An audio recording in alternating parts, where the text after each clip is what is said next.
Hi, welcome to Cinema Rewatch. This movie's zombies are some of the most vicious and overpowered ever seen. They're very adaptive at overcoming obstacles and have insane unmatched speed. They attack vigorously and their numbers are groundbreaking. They easily make gigantic unstoppable swarms, and are very hard to shake off. If you ever find yourself in this dystopian world, you probably wouldn't survive one day. Anyway, let's look back on this beautiful and legendary zombie movie titled World War Z. Enjoy! The movie starts with a traffic jam in Philadelphia and Jerry and his family are in it. Jerry turns on the radio and hears news about rabies being reported in lots of countries around the globe. A police officer on a motorbike drives past them and smashes their rearview mirror. He goes outside to see if the officer stopped to apologize, but out of nowhere a bomb dropped a few blocks down the street. The just now quiet and calm street turns into panic and terror. Another officer comes and tells him to get in his car. In the chaos, the officer gets struck by a garbage truck. Jerry quickly decides to follow the truck as it clears an escape path for them. The streets of Philadelphia are now packed with zombies and their numbers keep growing every second. They follow the truck for as long as possible and after it crashes they manage to break free of the traffic jam. It seems they'll get out, but unfortunately they collide with an ambulance. No one was harmed and they head for the RV. As they head for the RV, Jerry turns around to see a man being bit. The zombie virus in this world is transmitted only through bites. It is also spread quickly as it only takes 12 seconds for the host to transition and mutate into one of the most overpowered zombies ever seen. They start the RV and manage to evade all zombie attacks and miraculously leave the fallen city. The military was sent to try to contaminate the outbreak, but they weren't even close. In the open countryside, a problem occurs as Jerry's oldest daughter suffers from an asthma attack. Her inhalator was left in their previous car. While he's calming his daughter, his wife Karen gives him a cell and he gets called by a UN secretary named Thierry.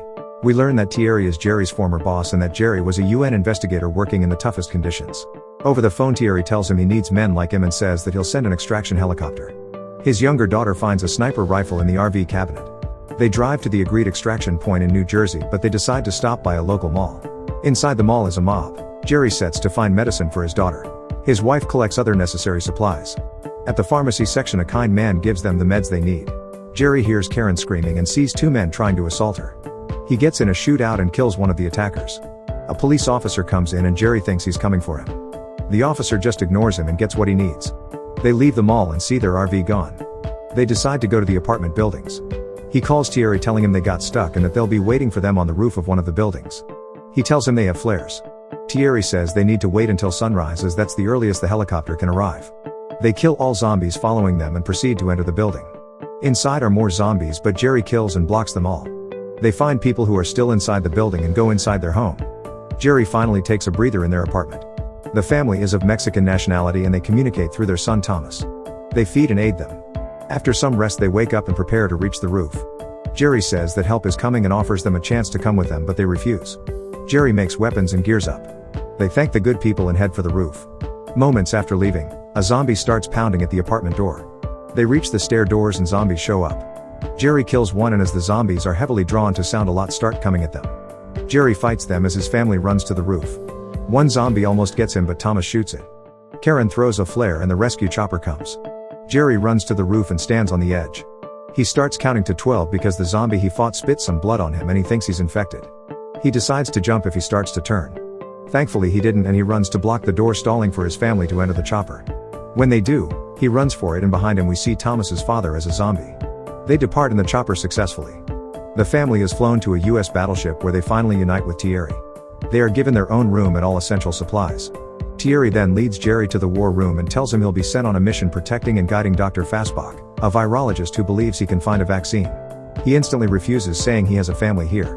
The commander of the ship comes and says to him if he doesn't go they'll relocate him and his family as there isn't enough room for non-essential personnel.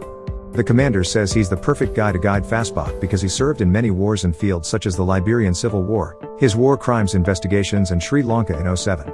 Jerry is forced to agree. He goes to say goodbye to Karen and his daughters and also Thomas. He gives Karen a phone and says he'll call every 24 hours. They shortly leave. On the plane Jerry speaks with Fassbach and Fassbach tells him they're heading to South Korea because an email was sent from there mentioning the word zombie. He thinks if they locate the source of the virus that they could figure their weakness and produce a cure. They land in South Korea and prepare to protect Fassbach. Zombies attack them and Fassbach poops his pants. He runs back on the plane but comically slips and shoots himself. An unknown team of military men comes from nowhere.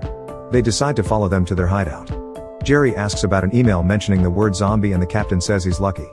They lead him to the room where they think the first zombie appeared. A flashback is shown of what happened. A doctor was tending a wounded soldier who didn't seem normal. He turned into a zombie and bit him. All in all, a total of 15 people were bit and burned on spot. Jerry asks if they kept records, but the records were caught in the fire. From the other side of the cell, a crazy former CIA agent grabs his attention. Soldiers say the man got captured selling guns to North Korea. Jerry asks if North Korea is doing well using the guns he sold. He responds indeed, but says guns were only half measures. He tells him they pulled the teeth of 23 million North Korean citizens. No teeth equals no bite and no spread. The agent tells him that Jerusalem built unimaginable tall walls sealing off the city from the zombies. If he wants answers, he needs to meet Jurgen Warmbrunn at Jerusalem. The soldiers decide to help Jerry refuel the plane. They head out on bikes, making as little noise as possible.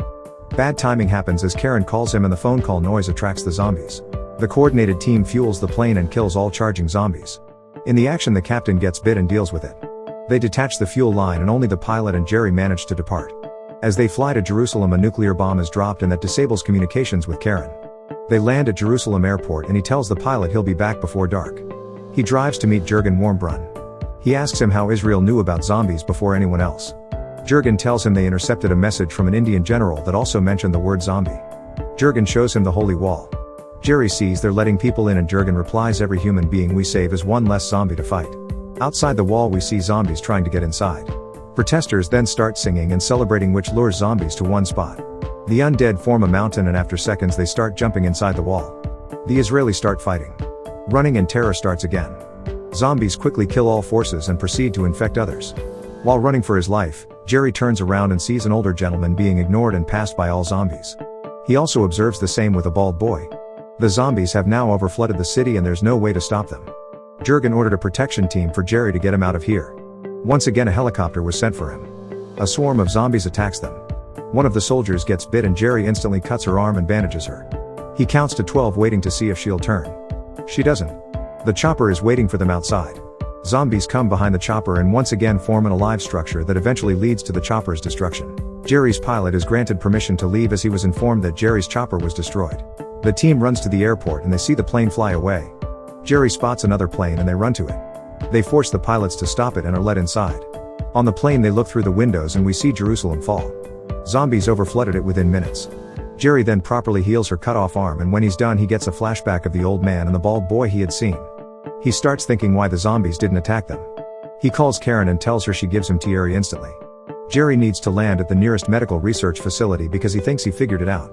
Thierry asks him where he is and Jerry gives the phone to the pilots. They talk with Thierry and agree to land at a World Health Organization facility in Wales. They turn the plane to head to Wales. Some hours pass and one of the stewardesses opens the airplane toilet and inside hides a zombie. Jerry is woken up hearing a scream. He goes to investigate and sees people turning into zombies. He instructs all passengers to not make any noise and that they form a blockage using luggage. They almost pulled it off, but one of the passengers is seen by a zombie. Zombies break to the other half of the plane. Jerry sees there is no hope left and uses the soldier's grenade to explode and open the plane so that zombies get sucked out. The plane immediately starts a course downwards. They strap themselves and hold on to each other. The pilots manage to fly over the mountain and they make a crash landing in the forest. Jerry wakes up and looks around the crash site. He feels a metal rod impaled in him. He unstraps himself and falls to the ground. The wounded soldier then finds him. They walk to a nearby town and see it be abandoned. At the end of the road they reach the World Health Organization facility. Jerry falls unconscious and the soldier asks for help. We cut to the ship and as they didn't contact Jerry within 48 hours, they relocate his family to a place called Nova Scotia. Then we cut to Jerry waking up strapped to a hospital bed. He sees his wound has been dealt with. Two men running the facility approach him. They interrogate him and want to know who he is. They say to him he's been out for 3 days. They ask him if this phone is important to him. Jerry says they call it and all of their questions will be answered. Thierry answers and he thought he was dead. He tells him they needed to relocate his family and he gets enraged. They bring him down to the laboratory and he demands they give him a disease. Precisely, he asks for a curable pathogen with a high mortality rate. The scientists laugh at him because they already thought of that. They injected deadly diseases into them but conclude that for it to work the host must be alive. In the case of a zombie it doesn't work. The scientists are blown away when Jerry says that it's for the humans. He believes that the zombies' weakness is weakness. He tells them about the old man and the bald child, how he saw zombies just run past them. He thinks they were sick with terminal illnesses.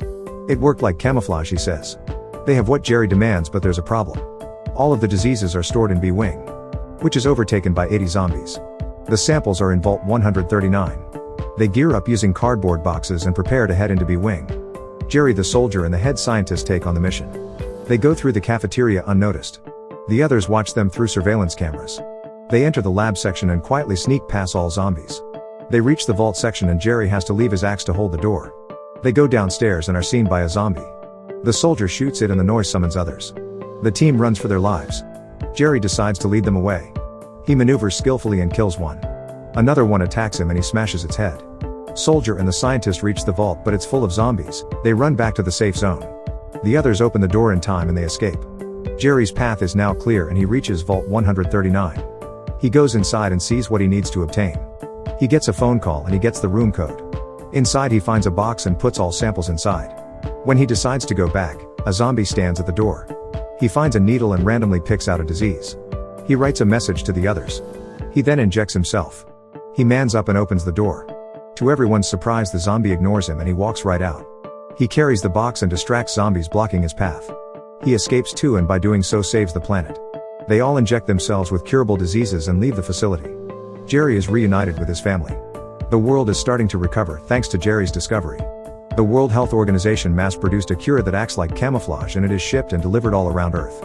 Humanity is headed for a brighter future. Thank you for watching this movie recap. Make sure to subscribe and we hope to see you in the next cinema rewatch.